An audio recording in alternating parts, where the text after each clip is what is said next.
love to have in the comments below, Blues fans, who your top three players are this season. Let us know in the comments below. Do 3, 2, 1 as we're doing, and be interesting to see. I think a lot of people are going to pick similar players, but everyone's got their favourites.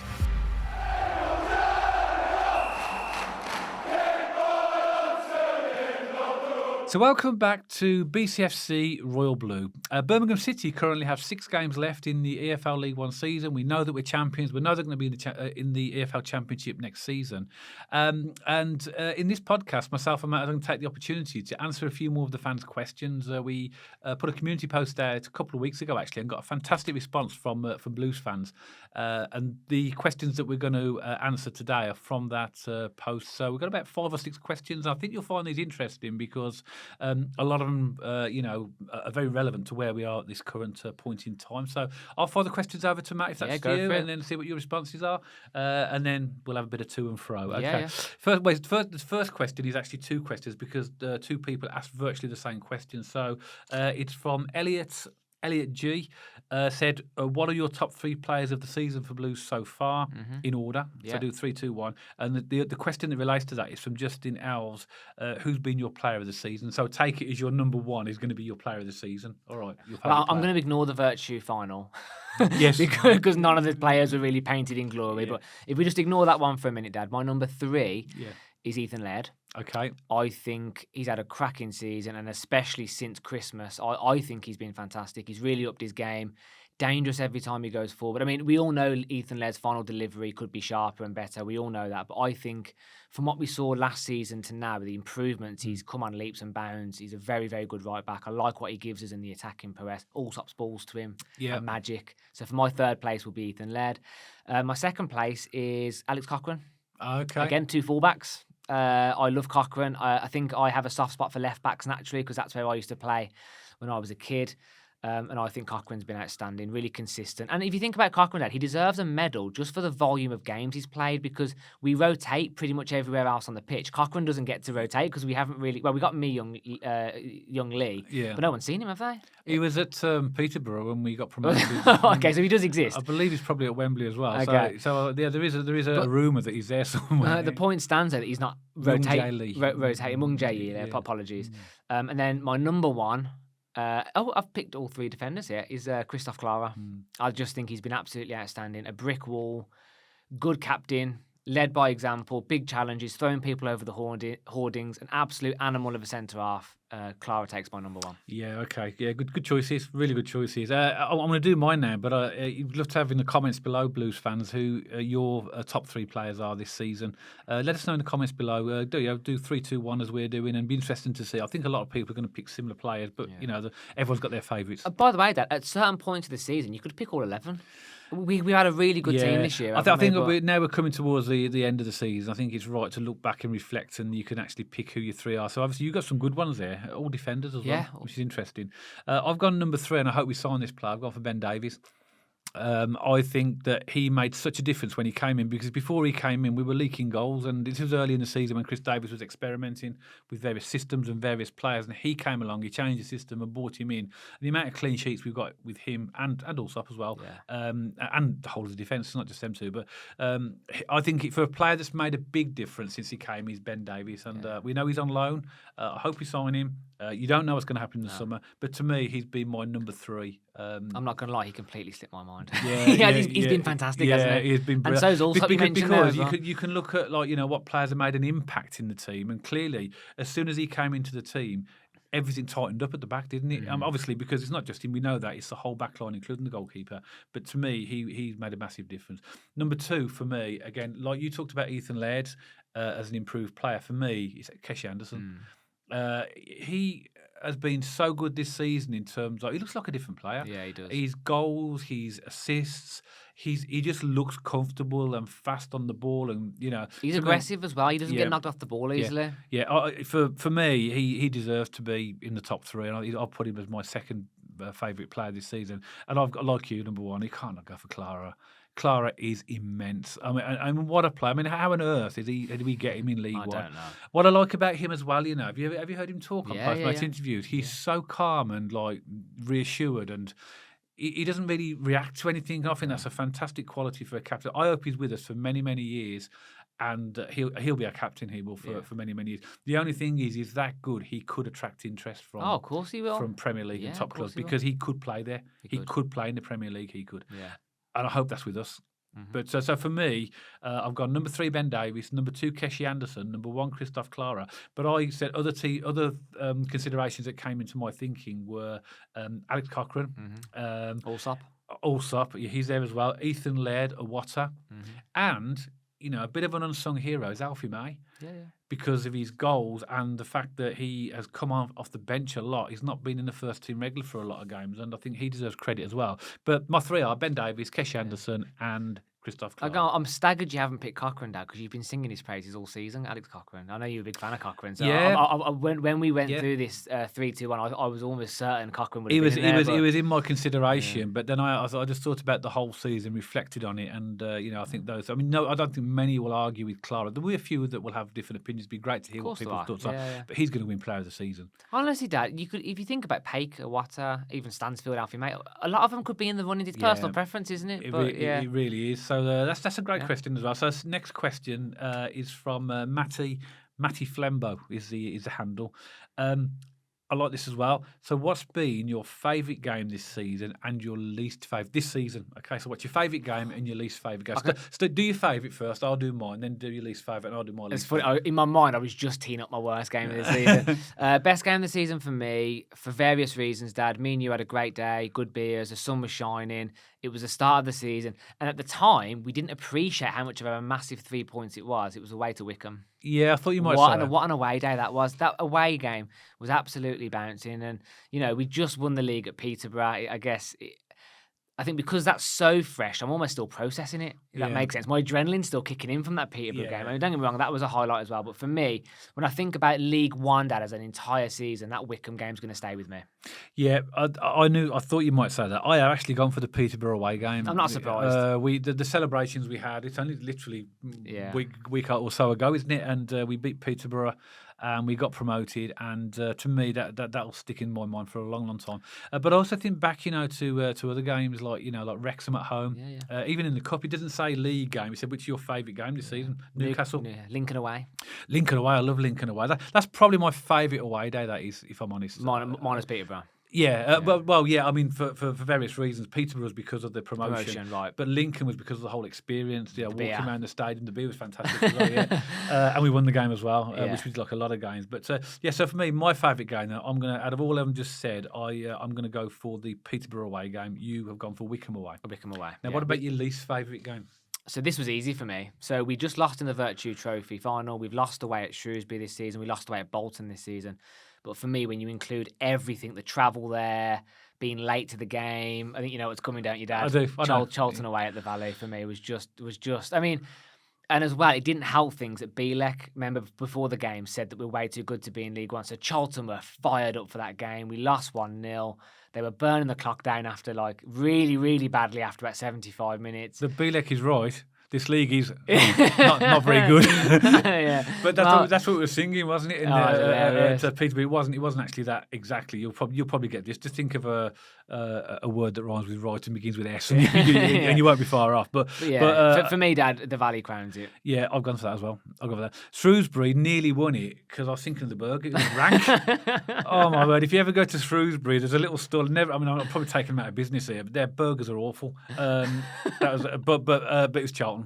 And it was Charlton because of everything you said. It wasn't just the game. We were out of sorts. A little bit like we just done the post-match video for the Virtue final, haven't we? We talked about being out of sorts. We were definitely out of sorts against Charlton, wasn't we? But we were late as well, weren't we? To get well, we stuck in London traffic. We got to 20 minutes before kickoff. We got there. The bars were absolutely packed. Couldn't get a drink. We got into our seat, and then we lost 1-0. And then we had the same horrible journey all the way home again, didn't we? So I've gone for Charlton as well. But yeah, it was a bad one, wasn't it? What also did go through my mind as well was Northampton. The actual disappointment of that late goal, but they won't trump Charlton away. No. To me, that was my worst game. No, I think you're right though. It's a fair point. That was such a disappointing. That was worse because that was like a gut punch. So Charlton was just overall misery. Like a whole conclusive. Whereas Northampton was like a punch in the face. Well, what weren't was it? interesting, we had that late goal against Northampton. The next game was Shrewsbury away. It was, yeah. So that was our slump for the season. That was it. But interesting. Once again, Blues fans, let's have your highlights of the season. To your favourite game and your least favourite game. Put them in the comments below as well. Did we mention Newcastle in the cup there? Did we? I mentioned Newcastle as a possible. Because I know we didn't win it, and I get it. The atmosphere is brilliant, and I get it. But the atmosphere was rocking, right? Yeah, and I think that's a lot of that's a really good thing to actually just very quickly touch on. Matt, is the atmosphere at that game was fantastic because the atmosphere from the Newcastle fans was brilliant. Now, when we go into the Championship and we're playing, because a lot of people have criticised saying, well, maybe it's not as atmospheric as it should be, and the Blues fans are a little bit quiet sometimes. Well, with respect, some of the teams that we're playing don't bring that many fans, and they're not. It's not just the fans that; it's the style of football with the low block. But whereas we were the underdogs against Newcastle, it was like an away game. The whole stadium was standing for the whole 90 minutes. And we were the underdogs as well, I think. And we tend to, I suppose, fans tend to sort of get more behind the team when you're the underdog. But that's good. Good question. Okay, here's a question that relates slightly to the first question about your favourite players, but it's not that. This is also from Matty Flembo, actually, who just asked the question above. But who's been your most surprising player of the season? So I didn't pick this person in my 3, and you did. So for me, my biggest surprise, because that is the question, is Keshi Anderson. Yeah. I didn't expect him to have the season he has had. I'd say he's been invaluable on the wings, because I think if we are going to pick a constructive criticism for Blues moving forward, I think we need more pace, more strength, more aggression going forward from the wings. More players like Keshi Anderson. So I think when he's been playing, we've definitely felt the difference. He's been dangerous. I love his physicality. Yeah. He's a big guy and he's quick. And for me, I wasn't expecting him to have the season he's been having. Can you believe he was on trial? I just can't believe it. That's why he's my most surprising player as well. Yours as well? Because of that, because he was part of the team. He was already here when Knighthead came. He was already here from last season. So he's part of the relegated, and he's got his redemption, hasn't he? Because he's now part of the team that's also took us back up again. Yeah. But it's just the way he's improved. He was always a good player. I mean, obviously, over the time he's been with us, he's struggled with a few injuries here and there. But he's one of those players that when he's missing, you think, I could do with him. Do you know what I mean? Yeah. And to me, he's the most improved player, I think, by a mile. I agree. I think Keshi Anderson's like miles above everyone in terms of surprise. Wasn't expecting it. And there's a couple more honourable mentions. That Ethan Laird as well. Yeah. I wasn't expecting him. He was my number 3 from the previous question. Wasn't expecting him to have the season he's been having. And Allsop. Yeah. I didn't expect Allsop to have the season he's been having. The amount of clean sheets he's managed to pick up, his distribution. And I love the fact he's a blue nose and he just gets the club and stuff like that. So for me, Keshi Anderson, I know it's not a 3-2-1, but Keshi Anderson my number 1, and honourable mentions, Laird and Allsop. Yeah. So again, let us know who the most surprising player for you guys has been as well. Again, add a comment below and let us know. It's interesting to see your thoughts. For positivity, not negativity. well, let's keep it positive. Let's keep it positive. That's a good point. Yeah, no, if we start the bandwagon of negativity, you know what's going to happen, don't you? Oh my word, we'll be inundated with comments. No, let's not do that. Let's just stay positive. Yeah. Who surprised you in a positive way? Yeah. If anybody puts a negative comment, I'll just say, this is about positive. So we won't get into that realm. Yeah. Maybe that's another podcast when we've had a few. Right. Okay. Next question is from another regular who we sometimes see at the games, Donna. What potential new winger do you think would set us up for the Championship? So we know that is a good question, because we know as Blue supporters what we've seen this season, and we do lack that directness and pace and efficiency from the wings. We have got the odd spell where we've got wingers that have provided a bit of product, but nowhere near to the level we need. So I think that's a good question. So is anybody that catches your eye as a potential winger that you think could be good for us? I really like Poker. Yeah. And the fact that he's out of contract in the summer means we could grab an absolute bargain. I was thinking about this question, and it is a really good question, because this is I think where we need to really, really invest the money and show the Championship what we're about by getting in some wingers. And I'll reference wingers from last season in the Championship, because that's where we're going to. When you looked at Somerville for Leeds, Jonathan Rowe for Norwich, Poku this year for Peterborough, they are game-changing level of players from the wings, and that's really, really key for me. So I want someone like that. I think I'd like one side quite powerful, maybe Keshi Anderson, quite stocky, has that physicality, and then on the other side, I just want an absolute just Tasmanian devil. Gets on the ball, drives it, because that's what we're missing. And if you look at the Virtue Trophy final, Dad, against Peterborough, we were missing someone who just had the ability to get on the ball, take on a man, drive it past. And that's exactly what Peterborough did have. Yeah. So I think that wingers are going to be absolutely key this summer. I would like us to sign someone along those lines. But if I'm going to pick one, just in the interest of this video, one realistic target, I'll pick Poker. Yeah. But we've been heavily linked with him. Yeah, I like him. And he wouldn't be completely free because there's something to do with his age or whatever, that there'll be a compensation fee, but it wouldn't be nowhere near like a massive transfer fee. So he would potentially be good. But we do know we need strengthening in those areas. I've got a few that I've picked here. Someone I've always really liked and always, So when Ipswich got promoted last season from the Championship, they weren't necessarily wingers. I think they were flying wing backs. So they had Leif Davis on one side. He was a left back. And Omari Hutchinson on the other, didn't they? So Leif Davis is a left back. Omari Hutchinson's a right winger. But do you know what I mean about? Okay, they're not wingers, but they are flying. Omari Hutchinson is. Yeah. So they're good players. Omari Hutchinson's incredible. He was on loan from a Premier League team, Chelsea. wasn't it? Chelsea, yeah. He was Chelsea, but they bought him permanently. Yeah. So those are, and then look how well those two players did for them. In fact, at Portman Road, I can't remember what winger it was who started, but he went off injured. Amari Hutchinson came on, and he completely changed the game for Ipswich. Yeah. He had an amazing game. So they did well, but there's a few. I mean, obviously, I like Poku as well. Yeah. But there's going to be a lot of clubs in for him, and we are going to be a bit of a team now that players are going to want to come to. It's much harder to sell in League One, but we're in the Championship now, and with the way we're going, the momentum, I think players are going to be falling over themselves to come to us. So Poku could come, but I'm not taking anything for granted because I know I've heard that a lot of Championship Norwich, Stoke, Rangers from the Scottish Premier League are linked with him. But don't go to Rangers poker. They'll all be moaning in 6 months' time. No. Go to Rangers and we'll have you straight on loan. So that'll do us. That'll do. But there's players as well. Look, there's someone at Blackburn called Tyrese Dolan. He's out of contract at the end. He's fast as well. Yeah. They've got a Japanese bloke at Blackburn as well, who's a really good player. I always forget his name. Oh yeah. He's I know. Is he a winger? I think he's a forward, maybe. Okay. But anyway, he scores a lot of goals. There's somebody else as well. There's a Yaku Mate at Reading as well. He's a left winger. He'll be out of contract as well. And I know that we were rumoured in January for Nathan Redmond from Burnley. But I think that we've just all we're doing is name dropping. By the way, to the viewers really. I've got a feeling that we'll be going after top. We after that Sunderland kid as well, weren't he? That kind of whiz kid. Chris Rigg, after him at one point. I think he's a number 10, but or right wing maybe. But either way, that would have been a statement. But I think we'll see some signings on the wings this season in the summer that are going to surprise people. Yeah, and I think they might not just. We've just picked English leagues, but or Scottish leagues, but. There may well be, like we saw in the summer. We're going to be looking at the global pool as well. Absolutely. Again, let us know your comments below. Just drop a couple of names of wingers that you think might do a good job for us in the Championship next season. Just a couple more questions, Matt. This one is again something I think that a lot of Blues fans will find interesting. This is from, and I hope I've said this right. It's Rayof Swedek. You know who you are, because we only get your handles, so a lot of you don't put your names on there, which is fine because you might not want to have your name on the podcast, so we have to sort of go by your handles, and there's some hilarious ones. But this is a good question, Matt, as well. Another one. Can you guys name your top 3 Blues goalkeepers? I don't know what it is about this club, but over the years we've produced some great goalkeepers, and we have. I loved, and this is his, Mike Taylor, Ian Bennett, and Ben Foster. What do you think? Keep right on. Bailey Peacock Farrell. I'm joking.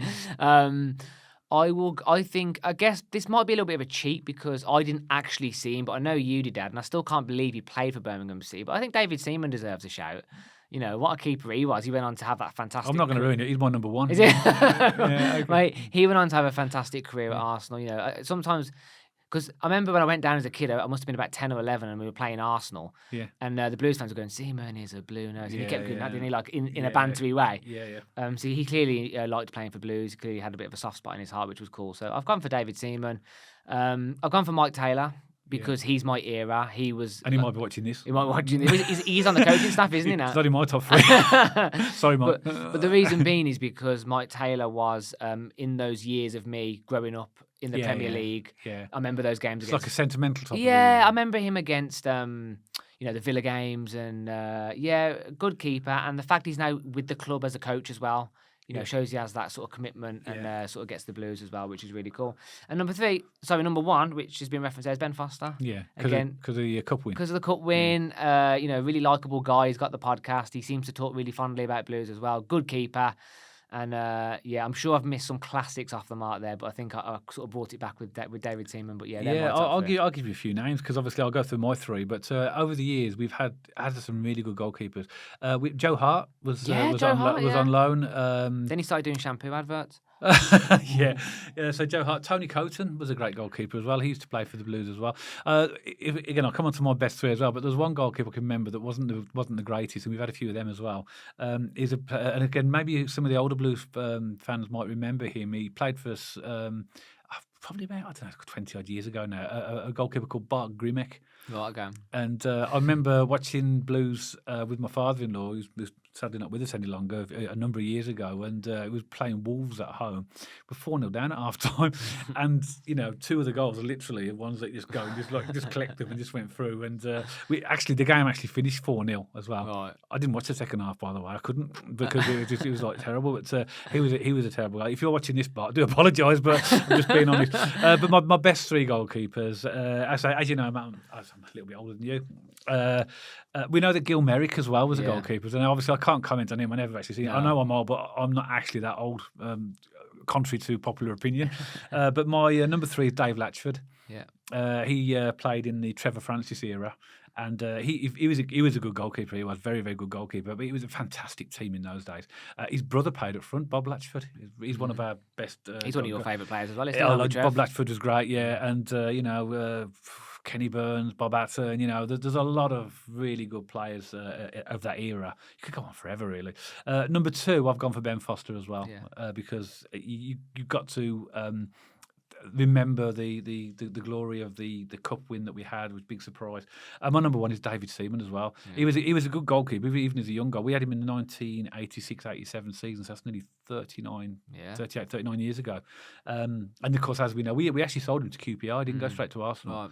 And eventually found his way to Arsenal. That's where he's really, and obviously England as well, made himself a good name. So some good goalkeepers there. And again, I'm really looking forward to Blues fans, dropping your names there as well and telling us who you think your top three goalkeepers are, because I know that you're going to come up names and you think, oh yeah, of course. But I must admit that whenever I see David Seaman or hear David Seaman, I just think of that Brazilian, Ronaldinho in the World Cup in Japan, that free kick that went over him. Well, I don't think that's probably not the best memory of him. I thought he was going to say saved a penalty, because everybody remembers Gordon Banks of England who saved that Pele penalty and stuff like that. But you've gone the reverse for David Seaman. No, there's just something about it. There's just because it was in Japan. I think it must have been like 7 o'clock in the morning or 8 o'clock in the morning. We were playing Brazil, because obviously with the time difference and stuff. I just remember being half asleep because I was a teenager at the time. And I just remember that goal. Again. That's why you let it in. If it was 7 o'clock in the morning, you're probably tired, didn't it? Right. Okay. The final question then for this podcast as well, Matt. And I think this is a very timely question. And then we maybe do a podcast on this later, but just give me a big snapshot of the answer to this. So this is from GAT for Life, GAT for Life. So again, sorry, I don't know your name, but you obviously will know who you are. The question is, how do you think Blues will do in the Championship next season? And do you think that Tom Wagner will put his money where his mouth is again? I think I'll answer the second bit first. Yes, absolutely. He's in this for the long haul. Yeah. He's building a stadium with infrastructure. He's gone to the government to rally for support. The mayor's involved. There's no way Tom Wagner isn't taking this seriously. He will invest this summer. And I think that leads me nicely into the second part of my question, Daddy. A lot of people are looking at this current Blues team and thinking about where we'd fit in the Championship. Let's not forget there's going to be a significant amount of turnover this summer. It's pointless doing that. It's going to be huge. And if we were to let's say we didn't sign anyone and we did just drop this team into the Championship, I think we would be competitive. I don't think we would do Ipswich, or I don't think we would make the playoffs necessarily, but we would be competitive. You wait until this summer kicks off and we start getting in some transfers. I think that we're going to get some names through the door that we're going to be staggered with. I think the price, the amount we spend is going to surprise some people, maybe on a couple of transfers as well. So, yeah, Wagner absolutely putting his money where his mouth is. No doubt some big transfers coming in this summer. And I think we will be a competitive Championship team next season. I mean, take competitive as you will, but I think Blues fans will take that, Dad, after everything we've been through, after everywhere we've gone, to go into the Championship and actually think about winning games as opposed to being at the bottom looking upwards. I'll take that. Yeah, I mean, you pretty much give the answer that I would really. I think definitely that we will invest. We have to be wary of the profit and sustainability. Of course we do, yeah. But they're savvy business people. But Tom Magnum was saying that obviously with the documentary and with the revenue that we've got, it's going to allow us to go out and get those better players, because a lot of Blues fans don't realise this, do they? They just see as, this is what your attendance is, and they think that's the only income, but actually that's only a small percentage of income for a lot of clubs, and that's going to be us as well. But so Tom Wagner and the team at Knighthead and all the chief exec and everybody at Blues are working hard, improving our revenue, and that's going to give us more spending power. So I agree with you. I think we're going to get some top signings coming in. I think we'll see players go, maybe ones that we are going to be surprised about as well. I think we will be competitive. To me, as a Blues fan, I'd like to think that we, for us, because we've had so many bad years in the Championship, you think, well, just let's not get involved in the relegation scrap. But I think we will be competitive, and if we could make a playoff challenge, that would be a good season for me. Not actually struggling will be a good season, but going back for our first season after we've come out of League One, I'd say just maybe if we could tinker with the playoffs, that would do me. If I'm taking emotion out of it, Dad, and even if we just consolidated for a couple of years in the Championship and we finished, 11th, 12th, and then kept pushing, kind of what Coventry are doing. I don't think that's fast enough for Wagner, though. No. And by the way, we might move at neck break speed, lightning speed, and keep climbing, and who knows what's going to happen. But I think as a fan base, just from what we've been through over the past 10 years. Imagine being a consistent mid-table Championship team to start for a season or two, and then we keep pushing on. I think that'd be a great position to be in. Because the Championship's different, and there's so many factors involved. There's already peppered with ex-Premier League clubs in there. There's lots of competition. The money that's spent parachute payments. The money that's spent is much, much higher than any other league. So there's a lot of things to compete within that league. So it's not just a case of bringing in players and we're going to do really well. We know that. It's like you said, it's a case of maybe building a bit of momentum, getting the right type of players in and see where we end up. But I think that we can go into the Championship with a little bit of confidence that we are in a much better place than we were last time we were in the Championship. And also, Dad, I don't want to misquote this or get this wrong. I'm going to paraphrase. Please feel free to look this up or correct me in the comments, of course. But like Wagner said recently, could have even been after the Virtue Trophy, he wants to be the highest revenue grossing Championship club, even including the parachute payment teams. That was today, I think he said that. That was a couple there you go. So that shows the ambition he has. It shows he's not messing around. And from a fan base, it's great to hear because it shows he doesn't want to hang around in the Championship either. It is. So, yes, that's fantastic. Thanks for answering the questions. I think we always love these questions from fans because it gives us the opportunity to give our thoughts. But we know that you guys sometimes have other thoughts and comments, and that's what this channel's all about. It's about hearing your views. So please feel free to put comments below this podcast. Let us know your thoughts on any of those questions. And it's great for other fans to have this type of conversation and maybe have the opportunity to answer those type of questions as well.